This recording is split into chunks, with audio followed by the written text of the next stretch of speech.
In this video, I want to go over a movie I watched that really inspired me about music. It's called, I think, It's Tim. It's about Avicii. And Avicii was one of my favorite artists, and it's so sad. The wife and I were crying a lot. It's very sad, but it it's an interesting story. The takeaway is Avicii basically was a young guy from Stockholm. He met a friend, Ash, his producer, and they just made music. Avicii just loved to make music with FL Studio, which is cool because that's what I use.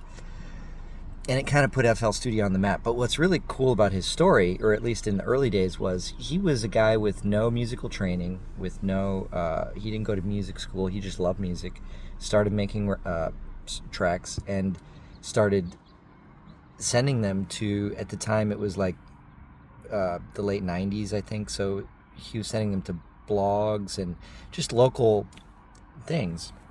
He wasn't a DJ. And people liked it, and he really started getting some traction. So he just loved the music, and he worked with, in the end of the day, some artists that really good, well, high quality, experienced artists that said Avicii was really talented. He could just mix and match and produce a record quickly from a live session. And then later he started working with live music. But so the takeaway is that he got overwhelmed with all the success and the fame and Hollywood and kind of the machine of the industry and society, really. And the fans are always demanding something more and more. But really, at the end of the day, it's all about the music and the love of music and the passion of making music you like. And so what he said is he wants to, because there's this, I guess you can call it like an algorithm that you want to max, like, it's like a game, right? Like Minecraft. That's why I'm wearing the glasses. You want to max out your sales. You want like the more listens. There's a number. Like Mr. Beast has 2 billion followers or whatever. Avicii made a song, Levels, and it's got just hundreds of millions of views. And so there's a pressure to max out the listens or the numbers, whatever it may be, the record sales. And that's exactly a function of how people like it. And if something's catchy and they share it and they like it and it goes viral, that's what they want. But the problem is that you make a hit record, they expect you to make a better hit every time, because it's about a brain algorithm, and it's almost like a virus that, I mean, from the perspective of the the industry is like a machine, and it doesn't care about people, the producers, or even the fans. It just wants to maximize the numbers at the cost of your health, basically. Because Avicii was doing, like, for example, they want you to do tours, and they just keep offering you more and more. Most artists will just take like the ones they really like, but Avicii was hungry, he was young, he had energy, so he was doing he was constantly touring. He never had a day off. He was constantly touring. He was making records while he was traveling. It was crazy.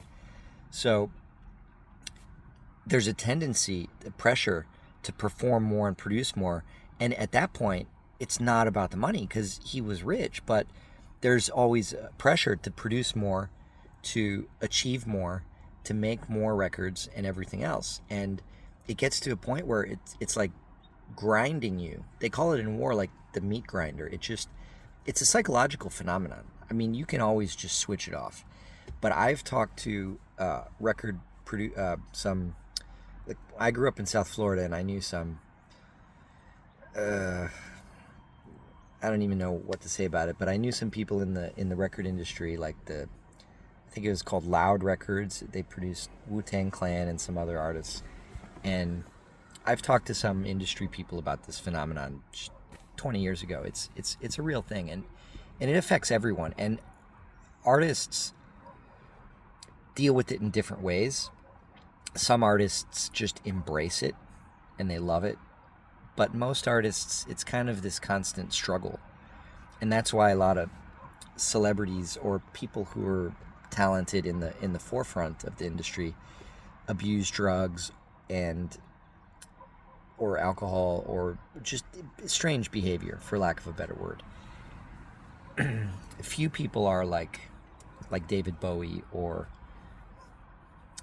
there's a few examples of people who can really just come out and be themselves and use the industry for what it is and not let it overwhelm them. A guy in fashion I can tell you about who did that well was Karl Lagerfeld. There's some exceptions, but mostly it just grinds you.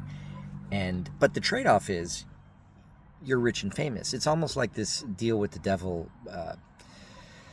myth, where like they sign a deal and they have fame and fortune, but they've taken away their freedom, they've taken away their joy and happiness, because it's always around you.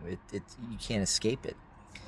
And so Avicii really understood this when he was alive and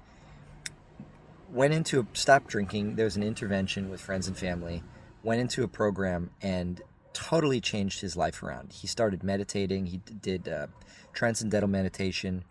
He wrote a plan, like, this is my life plan, and he was going to just make music that he liked. And he started shifting in more of a different genre approach, a multi-genre approach, where he was doing everything from bluegrass to just different things. And it didn't end well for him, but the message for all of us, I mean, it's sad, it's terribly tragic, but the message for all of us is he gave us all this knowledge while he was still alive. So watch the documentary. I think it's called I'm Tim on Netflix. It's for everyone. It's not only for musicians. I make music as a hobby, but it's really a message for everyone, that you should just do what you're passionate about and not get wrapped up in the industry and success and let the machine grind you.